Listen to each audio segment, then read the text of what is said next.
اعوذ باللہ من الشیطان الرجیم بسم اللہ الرحمن الرحیم۔ ایک سوال جو ہمارے ذہن میں اٹھتا ہے کہ ایسا ہم کیا کریں کہ جس سے ہمارا اورا بالکل اپنی جگہ سے نہ ہلے، جس سے ہمارے اندر بیماریاں نہ پیدا ہوں، جس سے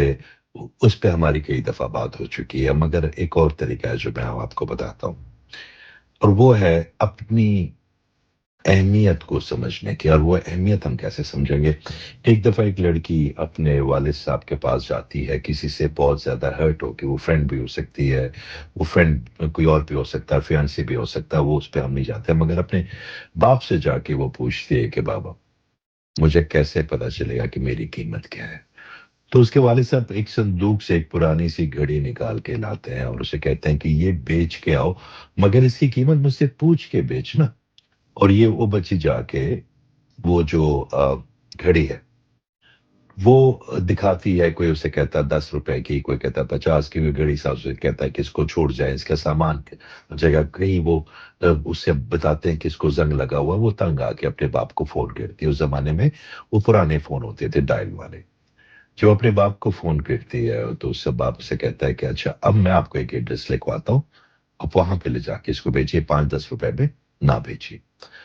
وہ لڑکی اس ایڈریس پہ جاتی ہے، وہ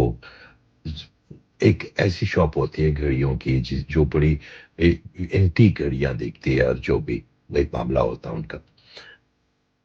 وہ لڑکی جو وہ گھڑی دکھاتی ہے تو سب لوگ اکٹھے ہو جاتے ہیں اور اس گھڑی کو دیکھ کے بڑی خوشی کا اظہار کرتے ہیں، اور اس کو بتاتے ہیں کہ ہم اس آرٹیکل کا بہت سالوں سے انتظار کر رہے تھے کہ کہیں ہمیں ملے، اور آپ کو ہم زیادہ تو نہیں مگر اس کو لاکھوں میں بتاتے ہیں، شاید کروڑوں میں بنتا ہوگا کہ یہ اس گھڑی کی قیمت ہے۔ اب کہانی یہ بھی نہیں ہے کہ وہ گھڑی کتنے میں بکی، کہانی یہ بھی نہیں ہے کہ وہ اس لڑکی نے اس پیسوں کا کیا کیا، کہانی یہ بھی نہیں ہے کہ وہ اس کو کتنی خوشی ہوئی۔ بات یہ ہے کہ وہ جہاں پہ وہ لڑکی اس گھڑی کو بیچ رہی تھی وہاں پہ وہ 5 یا 10 روپے کی تھی، مگر جیسے ہی وہ اس کو اپنی اصل والی جگہ پہ لے کے آئی ہے تو اس کی قیمت اچانک لاکھوں میں ہو گئی ہے۔ ایگزیکٹلی ایسے ہم بھی کرتے ہیں، ہم اپنی قیمت ان لوگوں سے لگواتے ہیں جن کو شاید وہ نظر اللہ نے نہ دی ہو، یا شاید وہ ہماری ان خوبیوں کو نہ دیکھ پائے، یا شاید وہ ہمیں اس طرح تول نہ پائے، یا اپنے بونے پن میں ہماری جو گروتھ ہے اس کو ایکسپٹ نہ کریں، اور ہم ان کی باتوں پہ یقین کر کے اپنے اورا کو جلاتے ہیں۔ آپ کو جب پتا چل جائے گا نا، یہ بات میں اپنی ہر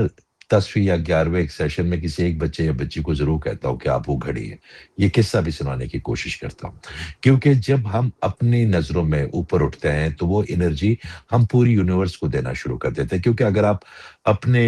کپڑوں پہ دھیان دیں گے، اپنی وضاقت پہ دھیان دیں گے، مگر اپنی اندر کی انرجی کو پہ دھیان نہیں دیں گے، تو لوگ وہی ڈیٹیکٹ کریں گے آپ سے۔ اگر شیر ایک جنگل کا بادشاہ ہے تو اپنی طاقت کی وجہ سے نہیں ہے، کیونکہ طاقت میں تو گینڈا اس سے زیادہ ہے، آ، ہاتھی اس سے بہت زیادہ پاورفل ہے، چیتا اس سے تیز بھاگتا ہے، زرافہ اس سے لمبا ہے، پھر وہ بادشاہ کیوں ہے؟ کیونکہ وہ سمجھتا ہے اور سوچتا ہے کہ میں بادشاہ ہوں۔ ہم سب کو سوچ کی ضرورت ہے۔ ہمیں اللہ تعالیٰ نے پیدا کیا اور اپنا نایا پیدا کیا، تو ہم کہیں نہ کہیں بہت قیمتی ہوتے ہیں، صرف ہمیں وہ جگہ ڈھونڈنی ہوتی ہے جہاں پہ ہم ایڈجسٹیبل ہوتے ہیں، جہاں پہ ہم قیمتی ہوتے ہیں، جہاں کے ہم پرزے ہوتے ہیں، اور جیسے جیسے ہمیں وہ انوائرمنٹ ملتا ہے نا، ویسے ویسے ہمارا اورا بڑھتا ہے، ہمارا گریٹیٹیوڈ بڑھتا ہے، ہماری صحت ٹھیک ہوتی ہے، اور ہم اس زندگی کو گزارتے نہیں،